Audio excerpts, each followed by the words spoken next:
If you want to account for why cannabis is illegal and alcohol is legal, you need a story for that because you can't do it pharmacologically. Right? On every dimension I can think of, alcohol is a much nastier drug.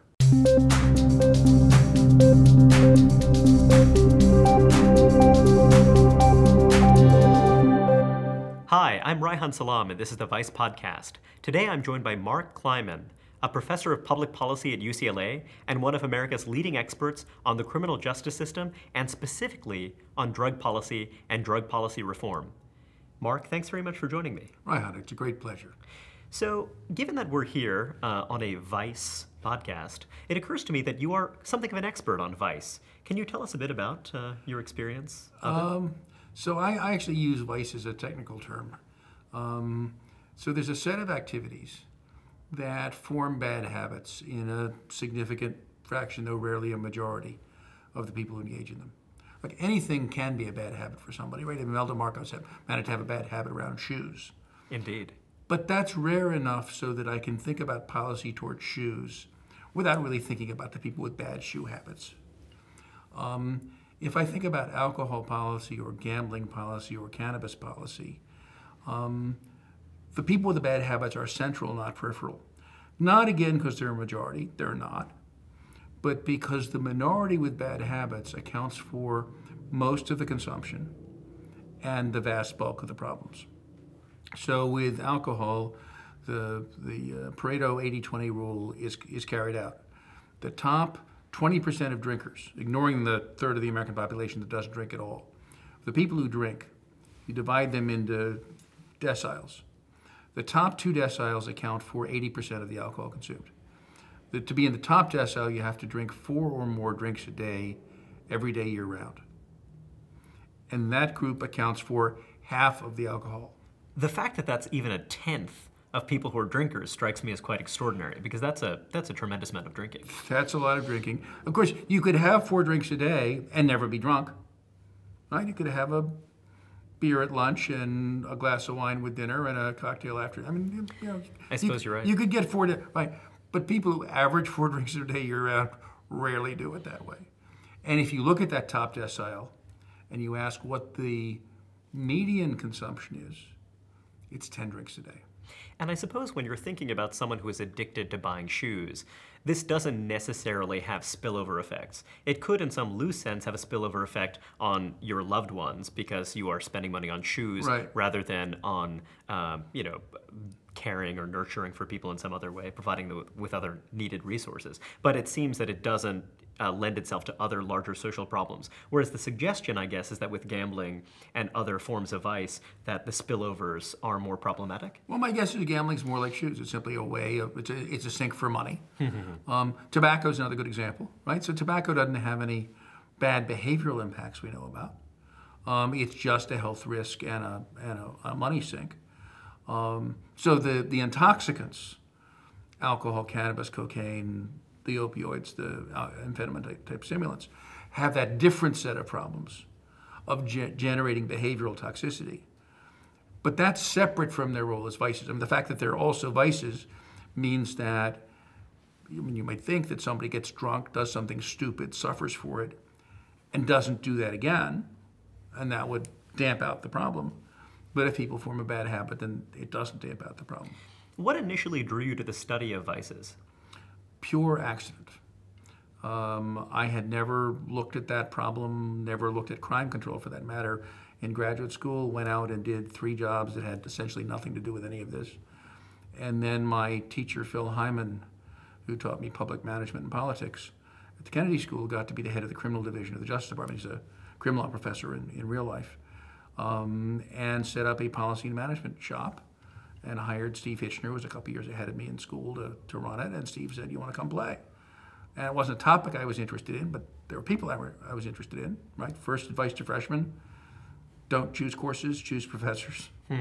So instead of going to work for the Environmental Protection Agency, worrying about how to measure the benefits of air quality improvement, I went to work for the Justice Department to think about public corruption. And when I got there, there were a couple of drug issues on the table and nobody would me to deal with them. So I did, and then I was a drug specialist. Fascinating. So, which is interesting consequence is that most people who are deeply involved in drug policy, crime control issues have a passionate interest one way or another. So their brother-in-law got murdered, or their nephew is doing 20 years in prison on a minor drug charge. So to some extent, they're advocates. They're inclined towards advocacy and crusading on the issue because of their personal experience. Right, that's how they got into it. That's the stake for them. And I don't have that. I mean, I've got strong opinions about this stuff, but I have no opinion about this stuff that I'm not willing to sacrifice. This is not me.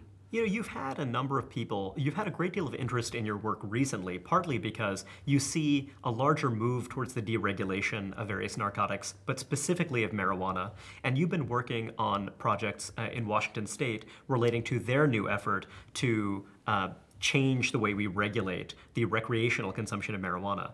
And one thing I've noticed is that people will often ask you whether you yourself partake of drugs. And my sense is that you don't take kindly to that question. And I was wondering if you could tell us why. I perfectly understand why it's asked.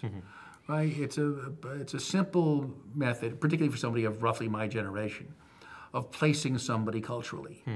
Either you drink and you're on the football team and you voted for Nixon and you're for the war in Vietnam, or you smoke dope and you have long hair and a beard and you're in the SDS and you vote Democratic, if you vote at all. And so it's a perfectly reasonable placement question, and about half of every cohort experiments with cannabis. So it sort of nicely divides the population.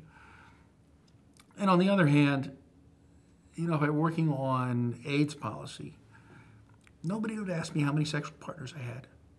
And that just wouldn't seem relevant.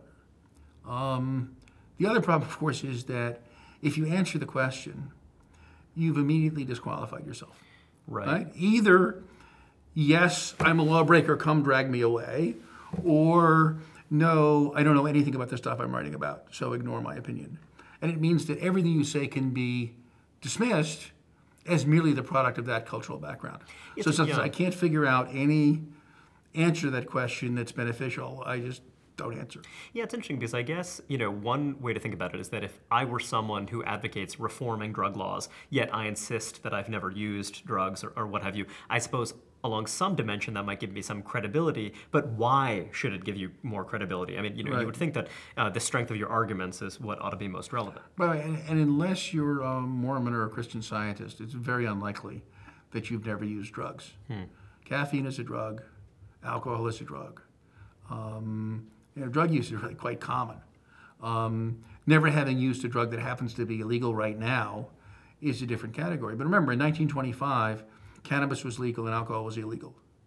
So I don't think of drug in that sense, controlled substance, as anything like a natural category. So this raises an interesting set of questions. I mean, there are many people who favor deregulating drugs, et cetera, who will argue that what we're really looking at is a kind of cultural struggle in which the intoxicants that are used by one cultural group are stigmatized, whereas the intoxicants that are used by some other cultural group, let's say a dominant cultural group, a larger cultural group, are going to be privileged and treated very differently. Do you think that's basically what this amounts to, the way that we treat different intoxicants differently? Or do you think there's more to it? Do you think there's more complexity around the different effects that different intoxicants might have? I think the simple story is not a bad story. And if you want to account for why cannabis is illegal and alcohol is legal, you need a story for that, because you can't do it pharmacologically. Right? On every dimension I can think of, alcohol is a much nastier drug. It's toxic to every tissue and organ of the body. It forms a really nasty bad habit, and it has very bad behavioral side effects. Again, in the people who drink badly. And so it's really hard to see why alcohol should be legal and cannabis illegal. If you were starting a fresh planet, I don't think that's the way you'd make the choice. On the other hand, that does not convince me that I now know the answer to what we should do. So the simple argument is, well, alcohol is legal, cannabis is less hazardous on most dimensions, and therefore cannabis should be legal. But notice there's a non sequitur there. That assumes that the alcohol policy is the correct policy toward alcohol, which I vigorously deny. Alcohol kills 100,000 people a year in the US. That's mostly victims of their own drinking, but about 20,000 of it is victims of other people's drinking through crime and accident. That's more than all illicit drugs combined. And so when somebody says, "Oh, well, we know how to deal with a drug. We just treat it like alcohol," I say, "Are we having fun yet?" Well, one thing I wonder about is that I think one argument people will make about alcohol, and this occurs to me that this can apply to many different substances as well, many different narcotic substances. You could say that we don't live on a fresh planet, and that there are different practices that are culturally embedded and culturally regulated. So, for example, when you think about ayahuasca versus DMT, traditional shamans, who make use of ayahuasca will have an elaborate series of rituals surrounding its consumption. Whereas if you use it in a very pure form, if you use it in this kind of ahistorical, culturally disembedded context, it could mean something very, very different. So, with any number of substances, you have that kind of evolution. And I suppose with alcohol, you could say that given that it's so pervasive in our culture, we have cultural practices for its regulation, and that with a variety of other drugs as well, maybe because they're newer substances, at least in our culture, we haven't yet developed the cultural antibodies to control their use. Does that make sense? That makes perfect sense to me. And if you look at the havoc that distilled spirits created in England after the Revolution of 1688, when William's court brought gin with it from Holland, right? There's a century and a half of real social catastrophe. And it basically takes Methodism to turn that around, right? So there's a long cultural struggle. Yeah, and of course, if you go to England, it's not a completed cultural struggle. We don't have that for other drugs. An interesting possibility is that legalizing cannabis. So you can make that an argument for keeping cannabis illegal because we don't have good cultural practice. Or you can make an argument against, I guess, too. You could make the argument that cannabis is a much more hazardous drug consumed illegally and with no tradition of responsible use than it would be consumed legally, and that that the U.S. could develop what I'm told is the upper middle class Australian pattern of passing a joint around before a dinner party and everybody taking one puff in order to improve the taste of the food and the quality of the conversation. And that when an American shows up and goes, all the Australians think he's just a vulgarian. You're not trying to get stoned, any more than you'd chug the bottle when a bottle of wine is passed around at dinner. So it's possible that we could, over time, develop patterns of responsible cannabis use. I think we will to some extent. I think it would be way too optimistic to be sure that's going to happen. And this is a discussion that really has not even started in the discussion about cannabis legalization and regulation.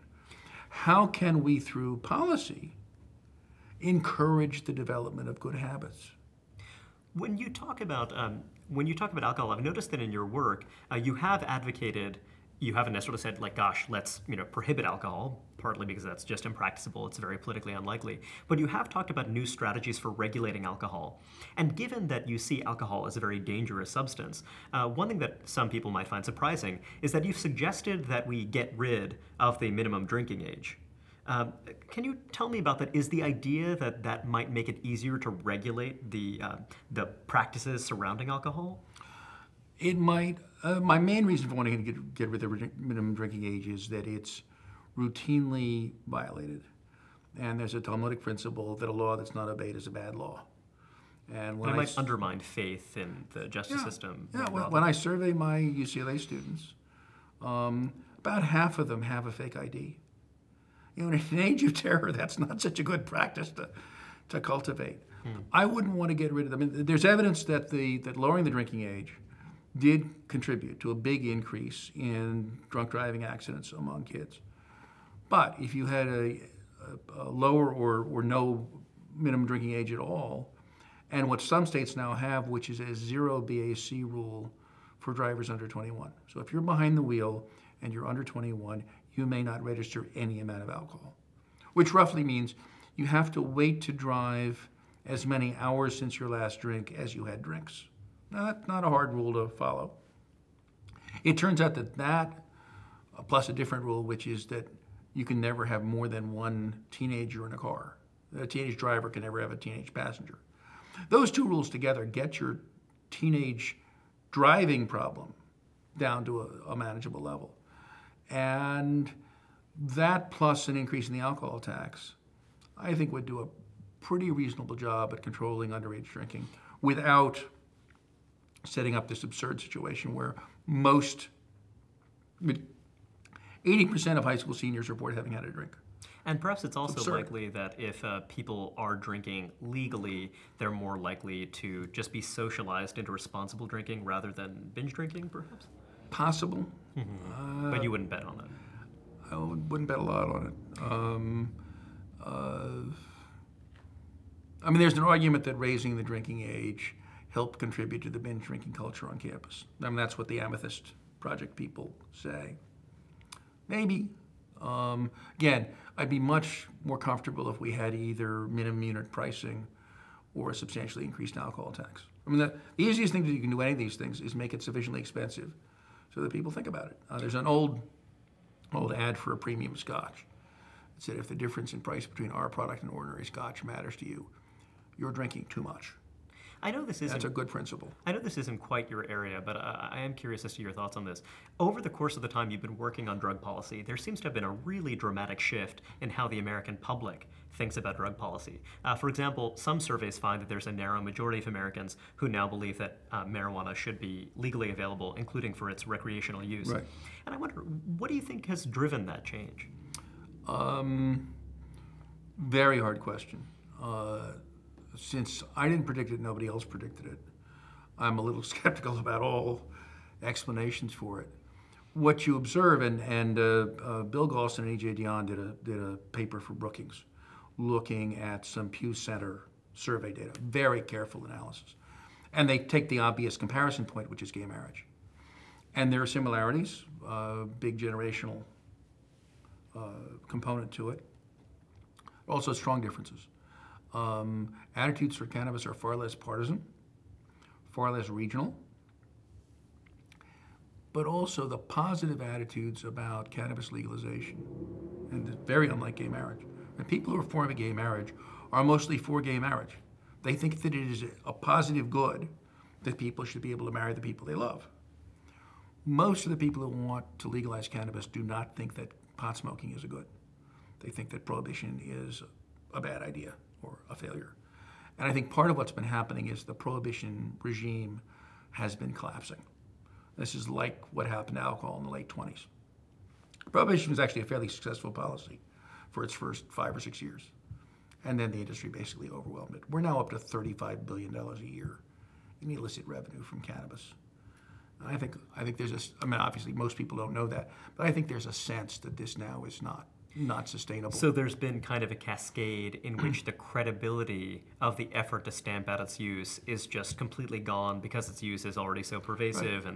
And in the states where, under the guise of medical marijuana, we had essentially complete legalization, Colorado, California, Western Washington, you might think that the voters would be offended that they were bamboozled. You know, they thought they were providing compassionate relief to people with AIDS and cancer. And this is what people warned against. I mean, you know, people who opposed medical marijuana deregulation. They were completely correct in those states. There are other states that actually have medical marijuana. Right? Colorado, 3% of the adult population has a marijuana card. Delaware, which is also a medical marijuana state, 3/1000%.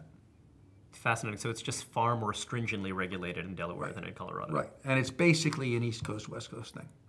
East of the Mississippi, it's pretty buttoned down.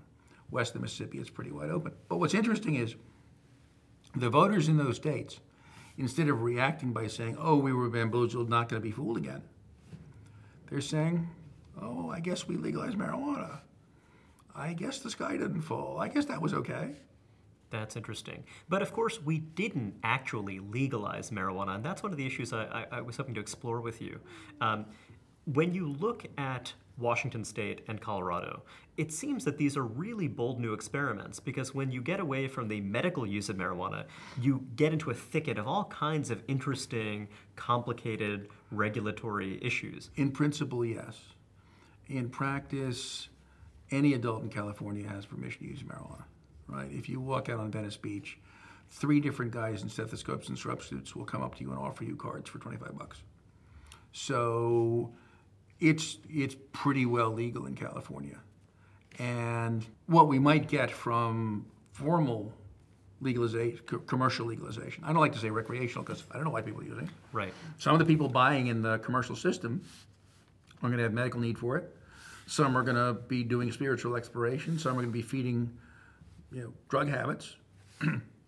But wherever they're buying, the people buying in the commercial system might actually be subject to more regulation than the people in the wide open part of the medical system. Yeah. But yes, this is, in principle, what's going on in California and Washington is new. We're saying adults can get it and somebody else can grow it for them. Well, it seems that partly introduces some complications because the various international narcotics control treaties have carve-outs, if I'm understanding correctly, for the medicinal use, whereas they don't have carve-outs for other uses. Correct. So, I mean, is that going to be a barrier? Is that going to be something that... It would be a barrier to national legalization. I don't think it's a barrier we can't overcome. We could propose a revision of the treaty, which is not likely to happen because the U.S. is no longer the hawk in international drug fora, right? I mean, the Russians and the Japanese and the Swedes and most of the Africans are much more, and most of East Asia, much more hawkish than we are. But the other thing is we could do what Bolivia did. Bolivia has traditional coca chewing, and the original treaty allowed that sort of under a grandfather clause for 25 years, and then that permission expired, at which point Bolivia was supposed to tell the peasants in the Andes that they can't chew coca to be able to function at high altitude. And the new Bolivian government, which is headed by a cocalero, said no, and they withdrew from the treaty and then re-acceded to the treaty with a reservation for their traditional practice. And the rule is that unless a third of the other signatories object, they're allowed to do that. So we could, if we want to deal with the treaty problem, we can deal with the treaty problem. In the meantime, as far as I can tell, the treaties aren't binding on the states. You've recently written a book about marijuana legalization. You've co-authored a book about marijuana legalization. It's utterly fascinating. One of the issues you raise in the book is the fact that we don't really have any experience of full commercial legalization.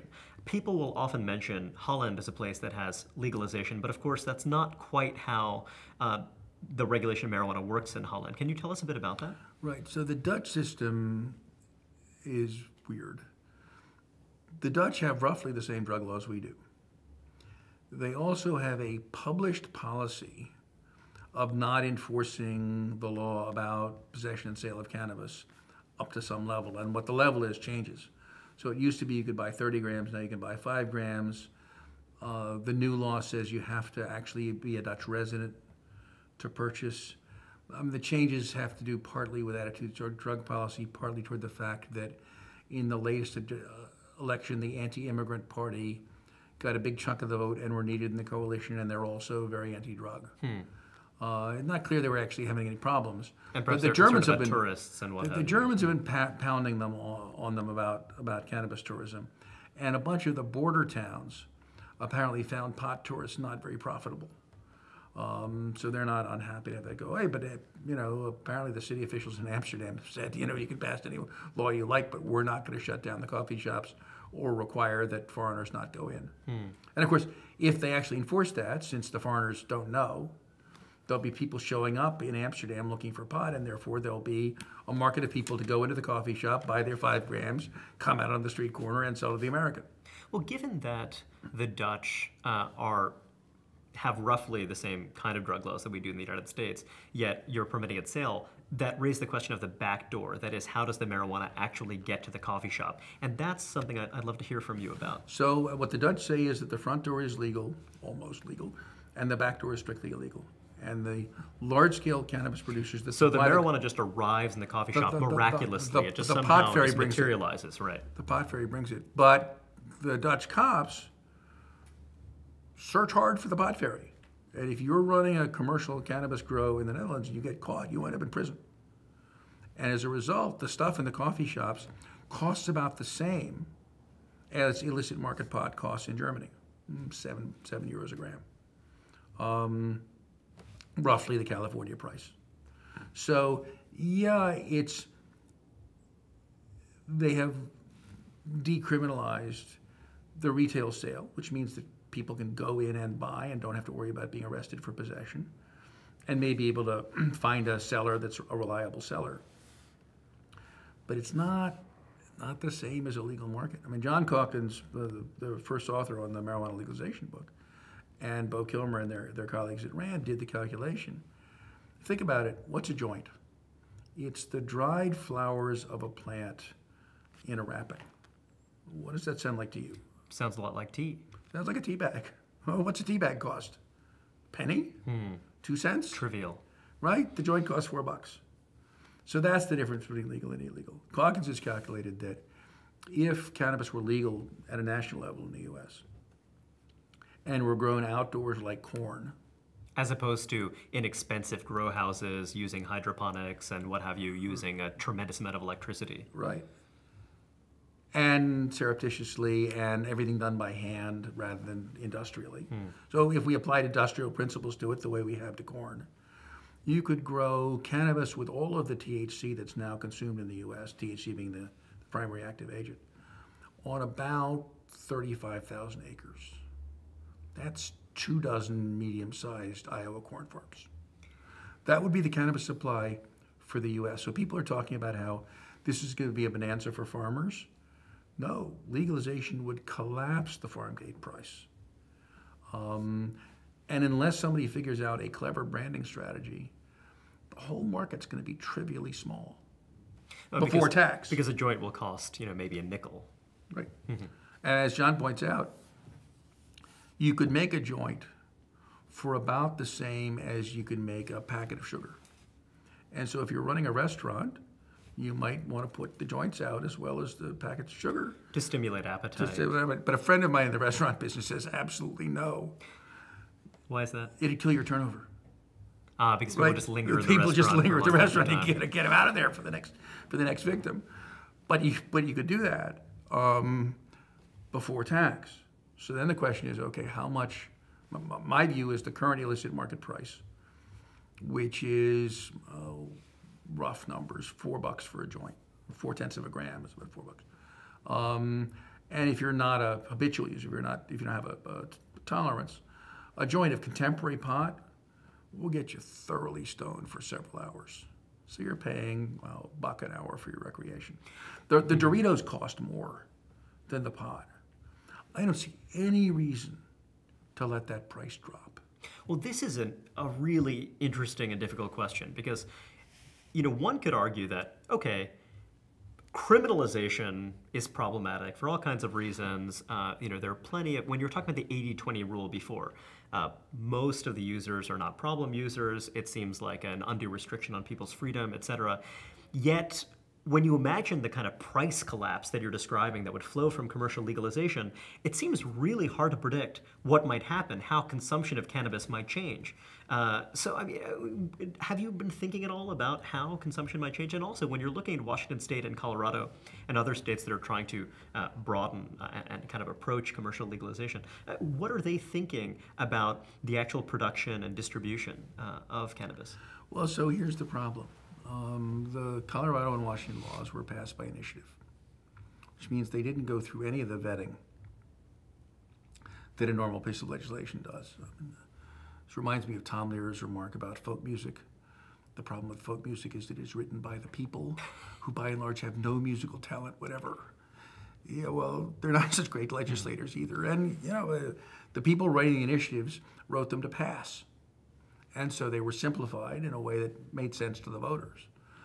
So the tax systems are different in the two states, but in each case the tax is a percentage of the price.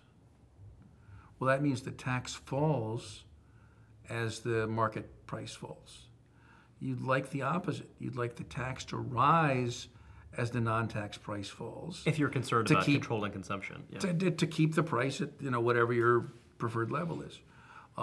So one version of it could be you could decide, just measure last year's consumption, make that the quota for THC, issue licenses to produce that much THC, and auction them off.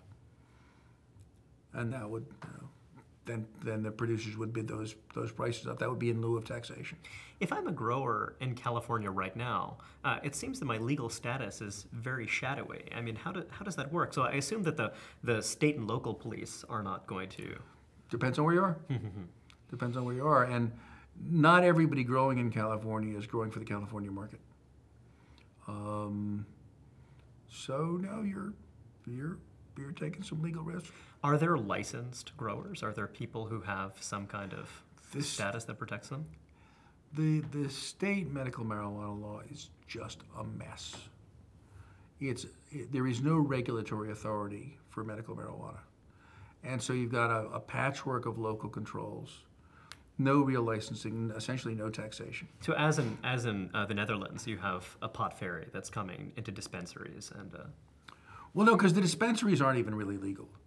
The law allows collective growing. It doesn't say a syllable about retail stores, but it's all a question of what people can get away with. Uruguay has recently announced a new set of cannabis regulations that sounds really interesting and innovative.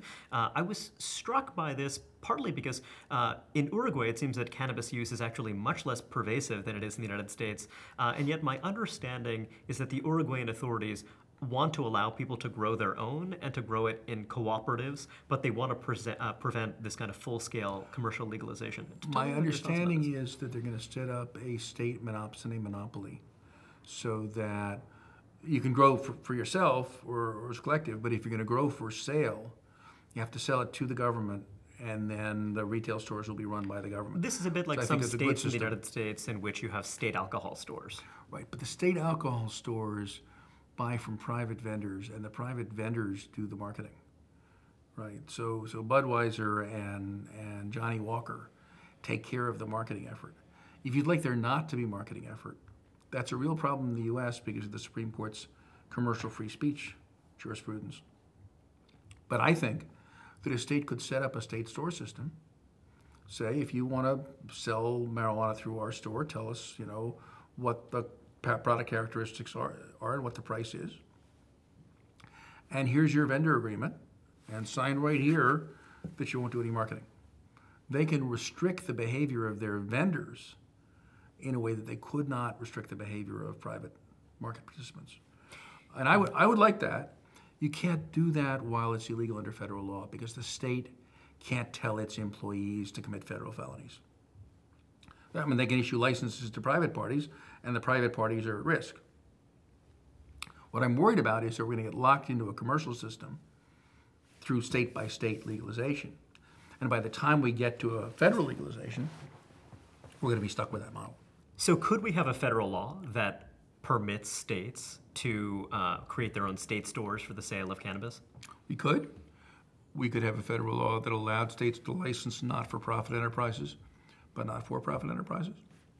Again, there's some treaty issues about that. But yeah, if we change the Controlled Substance Act, we can do pretty much, Congress can do pretty much what it wants. But here's the problem.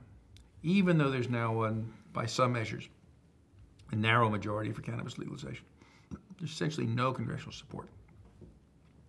There's one bill that would essentially have the feds defer to the states.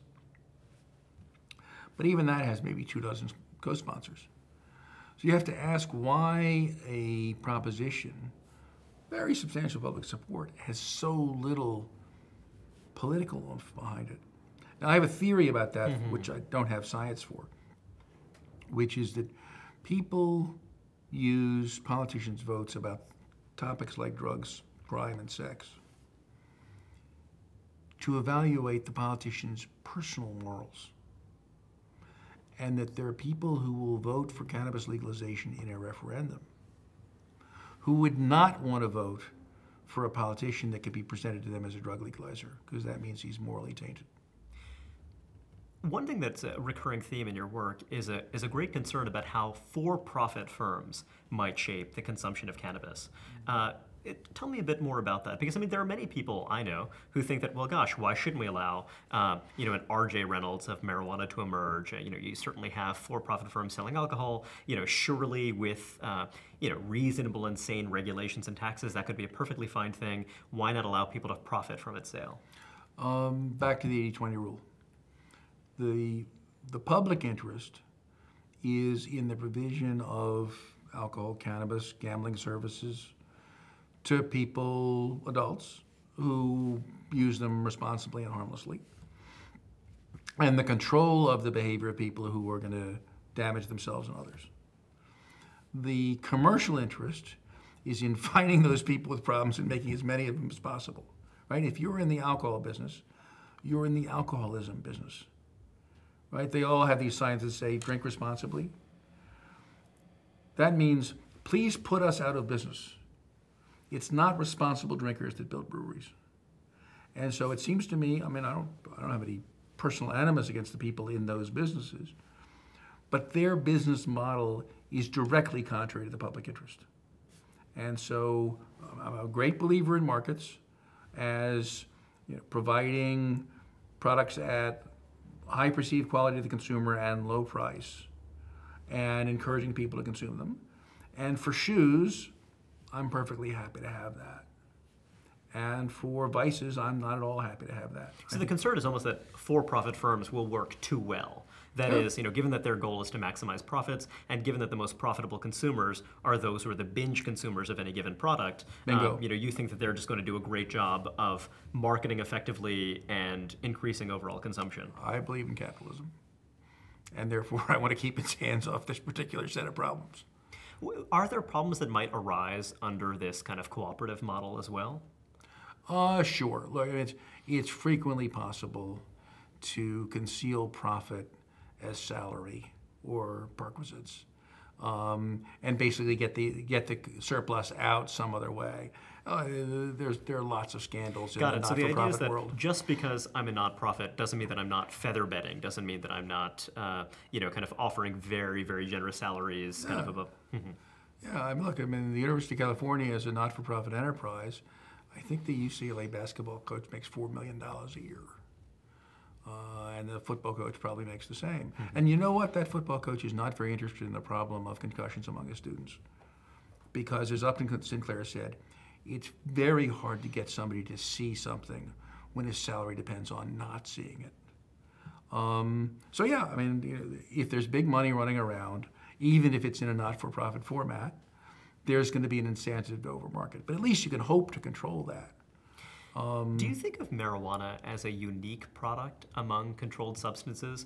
Or do you think that as we inch towards marijuana legalization or deregulation, et cetera, that we might see something similar happen with other controlled substances as well? I think the hallucinogens and NDMA and the NDMA analogs are a special category, not very cannabis-like, because they're products consumed by almost all of their consumers very infrequently, and therefore you need, I think, and they have risks that are different from the cannabis risks. So I think you'd want a different system for them, but I think of them as at least plausibly legalizable. The other quantitative intoxicants, the opioids, cocaine, and the amphetamine-type stimulants, including meth, I don't see it. One thing about opioids that strikes me is that, and this is obviously somewhat controversial subject, it does seem as though you have some people who are regular users of heroin who are able to be high functioning as well. And cocaine and meth. Except for nicotine in the form of tobacco cigarettes, there is no drug product in the world that captures a majority of its users to bad habits. Actually, caffeine is a partial exception. But the caffeine bad habit is just not damaging enough to be a big social problem. But yes, of course, there's controlled opiate use. I think controlled stimulant use is harder, but certainly not impossible. The opiates, unlike the stimulants, have very little behavioral risk. Right? I mean, a heroin addict who's jonesing and needs a fix might do anything to get it, including mug you. But a heroin addict who's shut up is the most peaceful person in the world. He's a threat to himself and his family, and maybe a sort of burden to his neighbors if he doesn't keep up his household, he's not really much of a crime risk. So this is why replacement therapies, methadone, et cetera, seem to have worked relatively well at controlling the spillover problems, the violence associated. I mean, the other thing is that the desire for the opiates is not a kindling desire, right? If you give an opiate addict some, he'll want more, but he'll want it less than, it's sort of like eating. For many of the stimulants, the people with the very bad patterns, it's a very bad pattern because it's a kindling desire. The first dose of crack leads you to strongly want the second dose and the third dose and the fourth dose. Not clear you could do a maintenance program that would work with the stimulants. The other thing is that the stimulants are frequently used with alcohol, and that's a very bad combination behaviorally. So I'm not seeing it. I don't think that there's a plausible fix. I want to talk to you a bit about destigmatization. So, we talked earlier about the way that Americans and other, Westerners, other people around the world think about alcohol. Partly because it's so pervasive a practice, it seems more innocent, despite the fact that it has very destructive effects, certainly on this minority of binge users. I also noticed that... And the people in the other car. And the people, indeed, and the people in the other car. I also saw, however, a survey which found that about 15% of Americans have used cannabis sometime in the last 12 months, which sounds like a quite high number. That sounds right, yeah. And I wonder if that's part of what's going on in terms of changing public perception. As you see more, middle income, upper middle income people who seem like respectable people, quote unquote, using the drug, that suddenly, the attitudes about how we ought to regulate it might change. And I wonder if you see that happening with any other substance as well, or if you think that process of destigmatization is something that we might want to arrest or reverse. Well, I thought it was happening with cannabis. But Galston and Dion report that, again, on the gay marriage question, if you know somebody that you know is gay, your probability of supporting gay marriage goes way up. If you know somebody that you know is a pot smoker, your probability of supporting cannabis legalization does not go up. Interesting. It doesn't necessarily go down either, though? Right. Now, there may be two offsetting effects, right? It may be that a lot of the people who know somebody who's a pot smoker know that somebody's a pot smoker because he's a problem pot smoker. And it's quite possible that if all of the respectable pot smokers came out of the closet, we would have a change in public attitude. Part of the issue is that the heavy cannabis users now are remarkably downscale socially. Interesting. Right? More than half of all days of cannabis consumption are engaged in by people with a high school diploma or less. And so the sort of 1960s discourse about cannabis conducted between two culturally opposite sides of the spectrum of people who have advanced degrees. Pretty irrelevant to the real phenomenon. Interesting. Where I think it would matter a lot is the hallucinogens, right? So my favorite line from the Isaacson biography of Steve Jobs is Jobs saying, if Bill Gates had dropped acid just once, Windows would be a much better operating system. When you talk about this idea that heavy marijuana users tend to be downscale, it's striking because when you think about a lot of the other larger changes to the labor market, the deteriorating labor market position of less skilled workers, et cetera, it seems that this could be understood as a kind of mass self-medication that's happening on the part of this slice of the population. Well, and cannabis is even illegally a somewhat cheaper intoxicant than alcohol. Right? So think about getting drunk. Again, if you're a relatively naive user, and let's say a normal-sized male, 5 beers, something like that, that's about $5 worth. And that's good for a couple of hours because the liver takes it out in about an hour, about a drink an hour.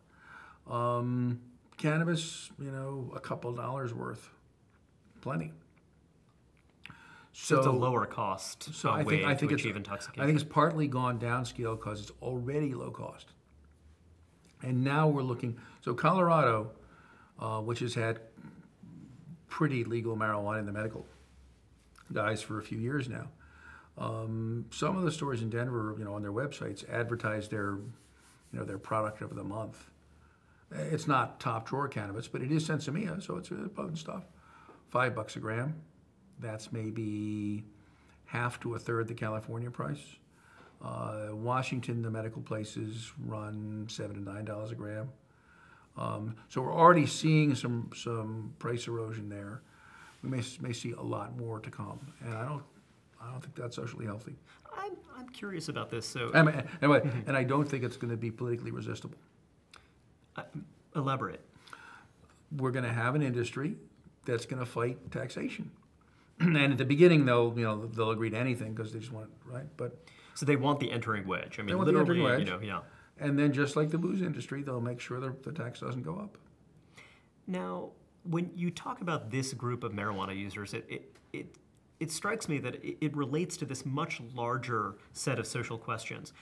When you're looking at Americans who are at the bottom of the economic ladder, who are struggling in various ways, who've been locked out of the labor market or certainly are trapped in the low end of the labor market, this is a very crude question, how much of the challenges facing this population are related to intoxicants, whether it's alcohol or marijuana or what have you? Is that a big part of the tangle of challenges and obstacles facing a lot of poor Americans? It's a good question. I don't know the answer to it. My guess is that intoxication tends to be a contributing cause in the sense that if you're engaged in a self-destructive behavior pattern, being drunk or stoned will help you ignore that fact. And that's, of course, part of the reason why being drunk or stoned is so tempting. So my guess is that if we could abolish intoxication, we would not much change the social economic picture in the, if you will, underclass, except for fetal alcohol exposure, which I think is a big deal. On the other hand, we'd shrink violence quite substantially. You've thought very deeply about the criminal justice system and the boom in incarceration. Which is, fortunately, has peaked. Which has peaked. Many people who favor marijuana legalization often tout its benefits in the sense that it might lead to a reduction in the number of people incarcerated. But my sense from your work is that that's not necessarily going to be a big result. Not a big result. Depending on how you do the calculation, there are 500,000 people behind bars for drug law offenses. That's out of 2.3 million total people behind bars, which is a disgraceful number that every American ought to be working to get down. But 2.3 million total, 500,000 drug, 30,000 cannabis, and that's all vendors. That's not consumers. So you can't solve the drug war problem on the cannabis. You can take a big chunk out of illicit drug revenues. But you can't take much of a chunk out of incarceration. So you get people claiming inconsistent benefits. Oh, we're going to reduce drug incarceration massively by legalizing cannabis. No, if you want to reduce drug incarceration massively, you have to legalize cocaine. As I say, I don't think that's coming. I don't think that should be coming. Although, is there some indirect relationship? So when you're looking at that chunk, the 1.8 million outside of the 500,000 people incarcerated for direct drug war offenses, how much of that component of the crime problem, of the incarceration problem, relates to the consumption of narcotics, including alcohol? Well, some of it relates to people stealing or doing other income-producing crime to get the money for the drug. Some of it, particularly with alcohol, relates to terrible people things do while they're drunk. Something like, depending on which study you look at, half to 80% of the people in prison have a diagnosable substance abuse problem. And again, to lead a life that disordered, you're going to need some buffer between you and reality. And so I'm a big believer in sobriety 24/7 and the drug version of that.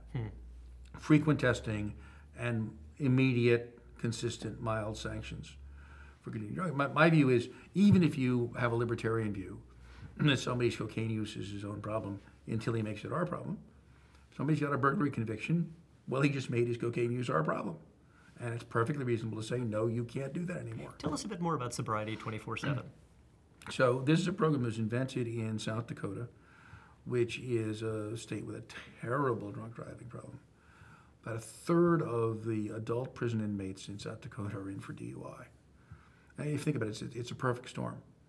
You have Swedes, Norwegians, Ukrainians, and Native Americans, all very heavy drinking populations. You've got miles and miles of nothing but miles and miles, and you've got long winter nights. And so they managed to have twice the national average drunk And you don't driving have a lot of fatalities. density, so cars Yeah. are pretty much how you get from place to place. Yeah. Right. On the other hand, you don't have a lot of density, so you'd think that it was almost statistically impossible for two cars in South Dakota to actually meet. Right. But somehow they managed to generate a lot of bloodshed and a lot of incarceration. And so Larry Long, as a DA and then as the state attorney general, created a program he called Sobriety 24/7. And the rule is if you get convicted of drunk driving a second time, instead of going to prison, you can agree to come in twice a day for typically 90 days, 7 a.m. and 7 p.m. for a breathalyzer, 7 days a week. And if you don't blow zero, you're in jail. Right? So the slogan of the program is, if you fail, you go to jail. For a night. And in fact, in one of the counties, they ran out of jail space, and they substituted an hour in a police holding cell for a night in jail. Seems to have the same effect. 99.5% of those scheduled tests are taken and passed. Now, 47% of the participants screw up at least once. Right? Those are consistent numbers. But the result is a big decrease in drunk driving recidivism, which you can now observe at the county level in terms of fewer accidents. And this is Bo Kilmer's work from RAND. At the county level, you can see a substantial decrease in domestic violence, even though the people on the program aren't there for domestic violence. Turns out if you can force them not to drink, beating up on their girlfriend doesn't seem as attractive when you're sober. This is really interesting because it seems as though if you are dealing with an impulse control problem, if you're dealing with people who behave impulsively, then even if you have a very modest punishment, like being in a holding cell for an hour, that seemed to have a pretty big effect on the problematic behavior. Right. So I think of all of these problematic behaviors as basically time mismatch problems. That people are not acting in the moment the way they would like to act in the long run. So in a lot of cases, we're over-punishing people. We're dealing with people who have, very limited time horizons. And then to throw someone like that in jail for this really long period of time, that's overkill, given what we'd have to do to get that person on the right track. So my slogan is we're looking for the minimum effective dose of punishment. But the size of that effective dose depends on how quickly the punishment is administered and how reliably it's administered. Those two things matter a lot more than severity. And so we need to have punishments that fit the behavioral decision styles of the offenders, but we also need punishments that change the behavioral decision styles of the offenders. In my belief, we don't have science on this yet, but my belief is that what a program like HOPE or Sobriety 24/7 is doing, by creating reliable sanctioning, it's actually creating a sane, predictable, non-chaotic environment around the offender. A lot of these people have never had that. They weren't raised that way, their neighborhood isn't like that, their social surround isn't like that, and the criminal justice system isn't like that. The criminal justice system is like a Might seem arbitrary, neglectful and abusive parent. Most misbehavior is ignored, but an occasional incident leads to a beating or a 6-month prison, right? Crazy. And it may be the case that if you can put somebody in a swift and certain sanctions program and actually administer that you can change his beliefs about whether he can control his own behavior. So an example of this is if I'm in South Dakota, most of the time I drive drunk, nothing's going to happen, no one's going to notice, the behavior isn't punished, I'm not running into another car. Then on these rare occasions something happens and then suddenly it's cosmic and suddenly I'm going to jail for a long period of time and it just wrecks my life.